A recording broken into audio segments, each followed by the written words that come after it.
Hello' friends, দিয়া ব্লগলৈ আপোনালোক সকলোকে স্বাগতম জনাইছোঁ। এয়া দেখিছেনে, এয়া চালনীত আমাৰ ঘৰৰে আম হয়, প্ৰায় 10 কিলোমান হ'ব।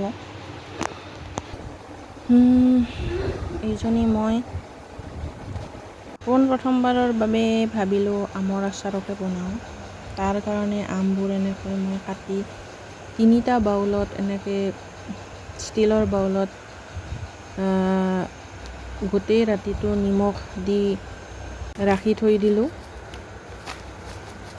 নিমখখিনি মই হাতেৰে লৰাই দিলোঁ। আপোনালোকে পাৰিলে বা আপোনালোকে যদি ভাবে হেতাৰেও লাৰি দিব পাৰে, লৰাই দিব পাৰে। এনেকৈ মই 3টা বাউলতে যিখিনি নিমখ দৰকাৰ প্ৰয়োজন অনুসৰি মই নিমখখিনি এনেদৰে মিহলি কৰিলোঁ হাতেৰে। মিহলি কৰি এটা ৰাতিৰ কাৰণে মই এনেকৈ থৈ দিলোঁ।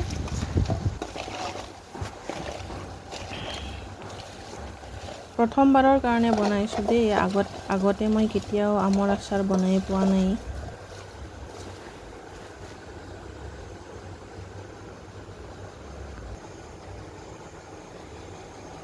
এয়া দেখিছেনে, পিছদিনা ৰাতিপুৱা এই আমৰ পৰা এইখিনি পানী ওলাই গ'ল। এই পানীখিনি টুকি পেলাই মই হাতেৰে চালনীখনত বা ডলা কোলা যি থাকে আৰু তাত এনেদৰে মেলি দিলোঁ। পিঠিৰ ফালে মেলি দিব নালাগে, কিয়নো পিঠিৰ ফালে পানীটো ইমান ৰৈ নাথাকে। ভিতৰ ফালে পানীটো যিহেতু ৰৈ থকাৰ চান্স থাকে, সেইটো কাৰণে মই এনেকৈ মেলি দিলোঁ। তাৰপাছত এনেদৰে ৰ'দত শুকুৱাই ল'লোঁ। এদিনেই দিছিলোঁ ৰ'দত, এটা দিনৰ কাৰণেই ৰ'দত দিছিলোঁ। ৰ'দত দিওঁতে মই অলপ হালধিও ব্যৱহাৰ কৰিছিলোঁ। তাৰপিছত মই মছলাবিলাক, যিবিলাক আচাৰত দিয়াৰ কাৰণে মছলা আনিছিলোঁ, সেইবিলাকো মই ধুই ৰ'দত মেলি দিছিলোঁ। তাৰপিছত মই এনেদৰে সৰিয়হখিনি ধোৱাৰ পিছত, ধুই শুকুৱাৰ পিছত সৰিয়হখিনিত এনেদৰে মই ভিনেগাৰৰ লগত তিয়াই থৈছিলোঁ, কিয়নো সৰিয়হ আচাৰত দিলে খাবলৈ ভাল হয় আৰু ভিনেগাৰ দিলে বছৰ ধৰি একো নোহোৱাকৈ ভালে থাকে।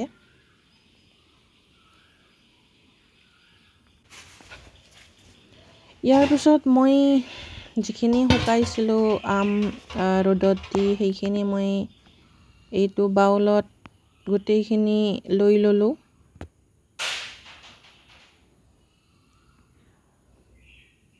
ইয়াৰ পিছত মই ধুই মেলি দি শুকাই লোৱা মছলাখিনি, জিৰা ল'লোঁ মই প্ৰায় 3 চামুচ।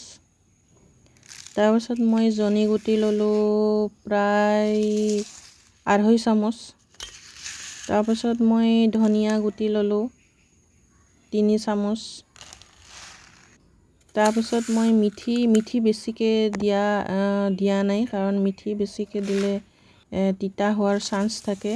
তাৰপাছত ক'লা জিৰাও দিলোঁ মই 2 চামুচ। তাৰপাছত মই জালুক 3 চামুচমান দিলোঁ।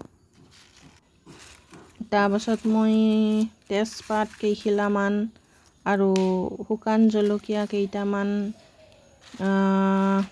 দিলোঁ। মই মছলাখিনি বেলেগ বেলেগকৈ কেৰাহীত ভাজিছিলোঁ। আপোনালোকে একেলগেও ভাজিব পাৰে, সেইটো আপোনালোকৰ কথা।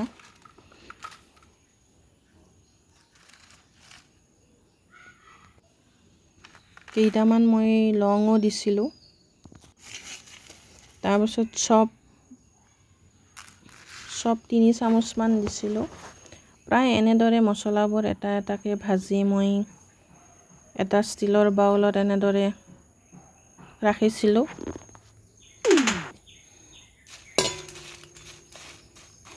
আপোনালোকে মছলাখিনি একেলগেও ভাজিব পাৰে। মই এটা এটাকৈ ভাজিছিলোঁ, কিয়নো মোৰ কাৰণে মোৰ কাৰণে প্ৰথম আছিলে। তাৰপিছত মই কেৰাহীত তেলখিনি গৰম কৰি তাত ভোট জলকীয়া কাটি, দুটামান ভোট জলকীয়া কাটি তেলত দি দিছিলোঁ আৰু অলপমান পাঁচফোৰণো দি দিছিলোঁ। তাৰপিছত এনেকৈ মছলাখিনি মই ঠাণ্ডা হোৱাৰ পিছত মিক্সাৰত গুড়ি কৰি বাউল এটাত এনেকৈ লৈছিলোঁ। তাৰপিছত মই ৰেড চিলি কালাৰটো হোৱাৰ কাৰণে ৰেড চিলি অলপমান দি দিছিলোঁ মছলাখিনিত।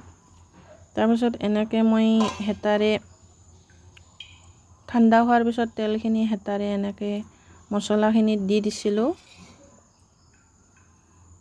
যিহেতু মোৰ কাৰণে প্ৰথমবাৰৰ হয়, সেইকাৰণে মোৰ অলপমান লাহে লাহে কৰিছিলোঁ কামবিলাক।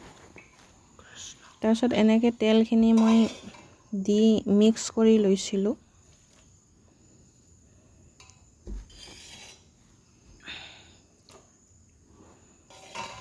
আপোনালোকে গোটেইখিনি একেলগে ঢালি দিব পাৰে। মই যিহেতু প্ৰথমবাৰ লাহে লাহে কৰিছিলোঁ সকলোবোৰ কাম।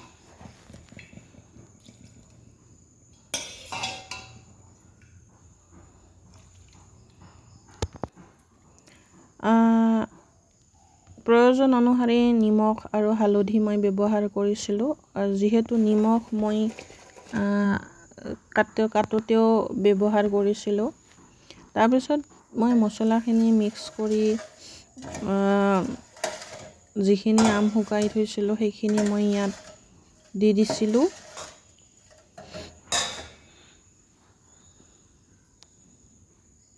আমখিনি দি মই মছলাখিনিৰ সৈতে মিক্স কৰি দিছিলোঁ। মিক্স কৰি মই ৰাতিটো থৈ দিছিলোঁ। তাৰপিছত নেক্সট দিনা ৰাতিপুৱা মই এইখিনি ৰ'দত দিছিলোঁ।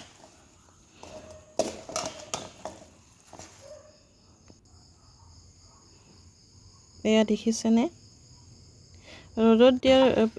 ৰ'দত দি অনাৰ পিছত মই যিখিনি সৰিয়হ আছিলে ভিনেগাৰত তিয়াই থোৱা সেইখিনিও মিক্সাৰত খুন্দি পেলাই এনেকৈ মিক্স কৰি দিছিলোঁ। মোক হাজবেণ্ডেও বহুখিনি সহায় কৰি দিছিলে, কিয়নো মই প্ৰথমবাৰ বনাইছিলোঁ। দেখিছেনে কালাৰটো কেনেকুৱা হৈছে? আৰু প্ৰথমবাৰৰ কাৰণে বনাইছোঁ, খাই পেলাই বেয়া লগা নাই।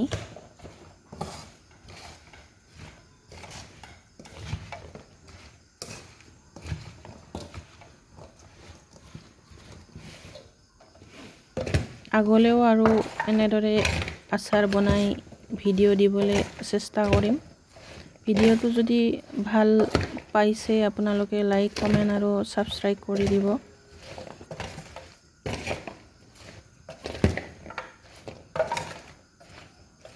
আজিলৈ বাই বাই।